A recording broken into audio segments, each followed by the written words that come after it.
मंगल की जिंदगी जिस मोड़ पर खड़ी है वहाँ हर सांस एक नए तूफान का संकेत बन चुकी है। सौम्या की मौत ने पूरे घर को ऐसे जकड़ लिया है जैसे किसी ने धड़कनों पर ताला लगा दिया हो। घर की दीवारों पर फैली खामोशी मानो उस रात की गवाही दे रही थी जब किस्मत ने सौम्या से उसका सब कुछ छीन कर सिर्फ एक मासूम धड़कन उसके पीछे छोड़ दी। उसी माहौल में नील फिर अपनी पुरानी जहरीली हरकतों के साथ सामने आया और जैसे ही उसने इशारा अक्षत की बेइज्जती करने की कोशिश की, मंगल के धैर्य की नींद भीतर ही भीतर चटकने लगी। वह उसके सामने एक पहाड़ की तरह खड़ी हुई और अपनी आवाज में वह सख्ती भर दी जो सिर्फ एक माँ ही भर सकती है। उसने साफ कहा कि वह उसकी माँ है और उसे पूरा हक है उसे सही गलत समझाने का, लेकिन नील की अकड़ इतनी गहरी थी कि वह फिर भी पीछे नहीं हटा। दोस्तों के सामने उसने ईशाना को झूठे इल्जामों की दलदल में धकेलने की कोशिश की, उसे लापरवाह, गैरजिम्मेदार और बदल चुकी बताने की कोशिश की, मगर मंगल की आंखें ऐसे खेलों को पढ़ने में अब माहिर हो चुकी थीं। उसे साफ दिख रहा था कि हर साजिश की धागा पकड़ नील के ही हाथ में है।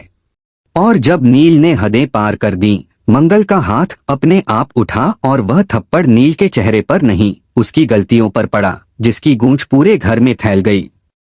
लेकिन कहानी का असली तूफान उसके ठीक बाद उठा। सौम्या, जो मां बनने वाली थी, अपने बच्चे के जन्म से पहले ही ऐसी दुर्घटना का शिकार हुई कि उसकी सांसें वहीं थम गईं।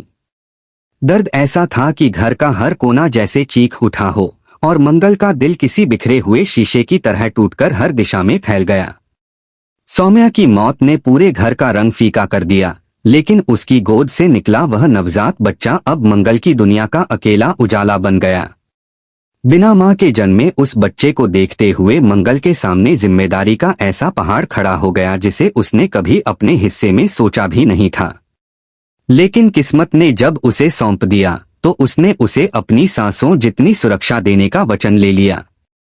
लीप के बाद अब कहानी पूरी तरह बदल जाएगी, क्योंकि मंगल लक्ष्मी का सफर अब अकेली महिला का नहीं बल्कि एक अनाथ बच्चे की ढाल बन चुकी मां का सफर होगा। फिर भी सबसे बड़ा सवाल अभी भी छाया की तरह कहानी के पीछे खड़ा है। क्या यह बच्चा सच में सौम्या और अदित का है, या सौम्या ने अपनी आखिरी चाल में कोई ऐसा रहस्य छुपा रखा है जो पूरी कहानी को किसी और दिशा में मोड़ देगा? क्या सौम्या सच में मर चुकी है या वह किसी अपने ही रचे अंधेरे में कहीं छिपी हुई है? आने वाले एपिसोड्स में मंगल यही सच खोजने निकलने वाली है और हर सच के साथ कहानी और गहरी और ज्यादा डरावनी होती जाएगी।